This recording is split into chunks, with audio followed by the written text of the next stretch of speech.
Assalamualaikum warahmatullahi wabarakatuh. Perkenalkan, nama saya Linda Nuraini dengan NIM 28922500010. Saya dari Prodi Manajemen. Di sini saya ingin memaparkan materi saya yang berjudul tentang analisa kebangkrutan perusahaan Kodak. Eastman Kodak Company merupakan sebuah perusahaan multinasional yang berbasis di Rochester, didirikan oleh George Eastman dan Henry Strong.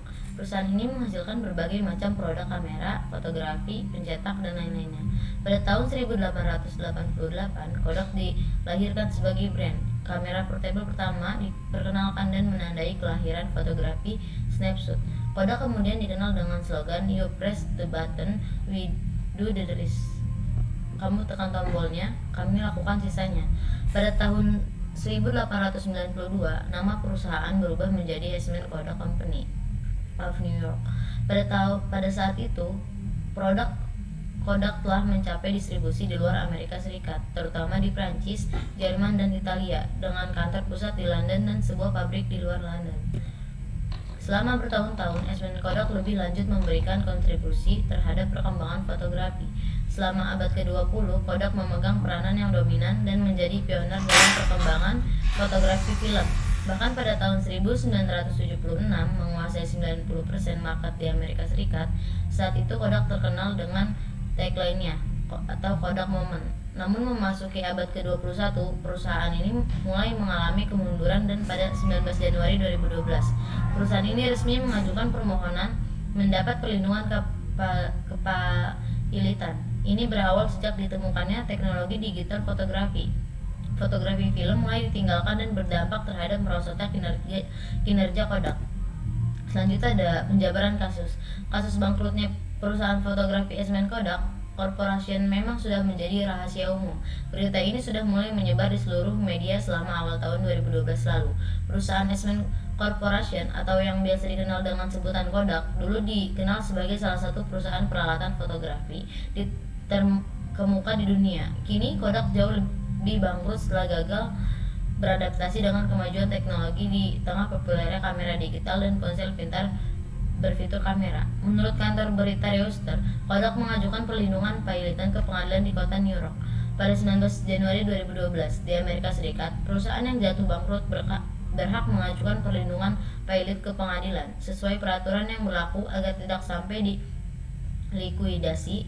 Selanjutnya pengadilan akan menentukan apakah perusahaan yang bangkrut ini sesuai kesepakatan dengan pihak-pihak kreditur bisa diselamatkan melalui penjualan aset atau restrukturisasi korporat.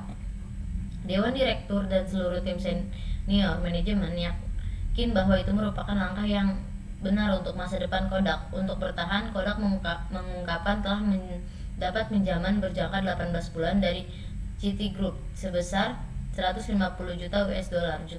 Didirikan 130 tahun lalu, perusahaan Amerika itu pernah merajai industri peralatan fotografi seperti penjualan kamera dan film.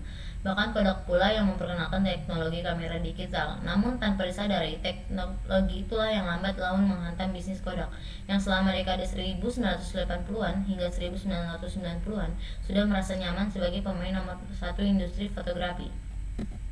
Sejak 1888, George Eastman menciptakan sebuah mesin yang menangkap gambar pada plat kaca besar. Tak puas dengan terobosan itu, dia melanjutkan untuk mengembangkan film roll dan kemudian kamera Brownie.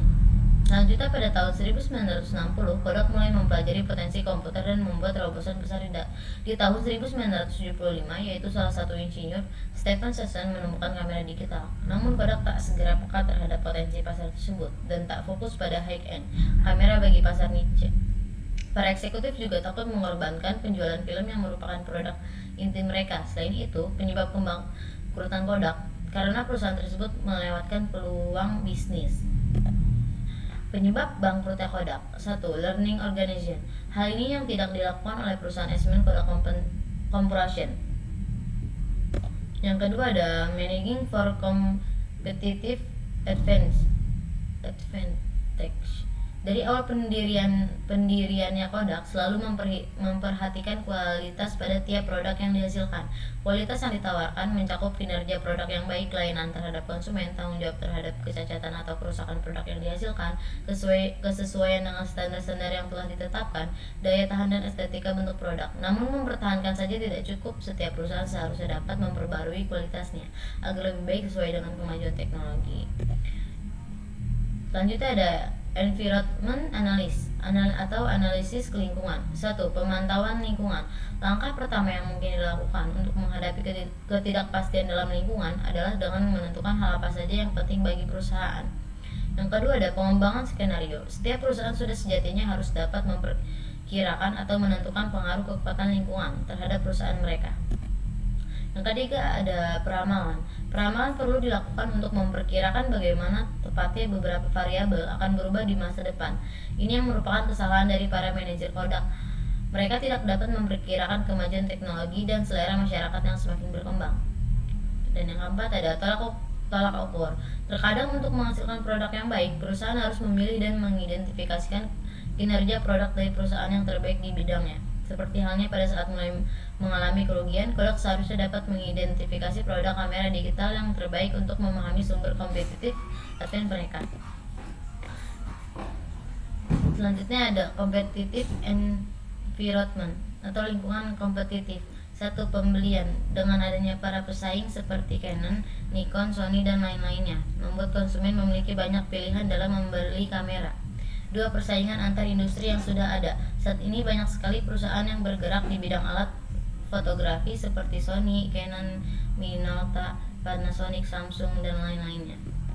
Yang ketiga ada ketersediaan barang substitusi. Barang substitusi dari kamera digital adalah handphone berfitur kamera dengan resolusi tinggi yang mempunyai banyak keunggulan. Lebih praktis, mudah dibawa kemana-mana, dan harga juga lebih terjangkau. Selanjutnya ada kesalahan manajemen strategi. Kodak sebenarnya bukan tidak menyadari adanya ancaman kamera digital ini. Pada tahun 1981, setelah Sony merilis kamera digital, Kodak melakukan riset pasar yang sangat detail mengenai ancaman fotografi digital.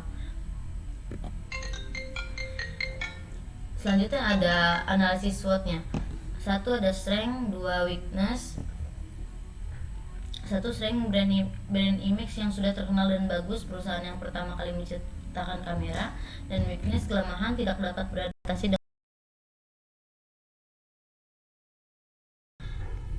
Yang ketiga ada opportunities atau peluang. Pada era sekarang banyak orang-orang yang menganggap bahwa dokumentasi adalah penting.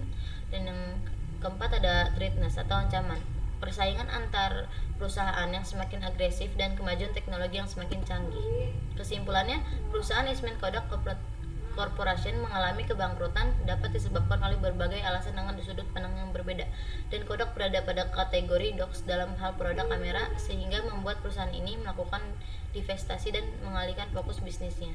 Terima kasih. Sekian dari penjelasan materi saya, kurang lebihnya mohon maaf. Wassalamualaikum warahmatullahi wabarakatuh.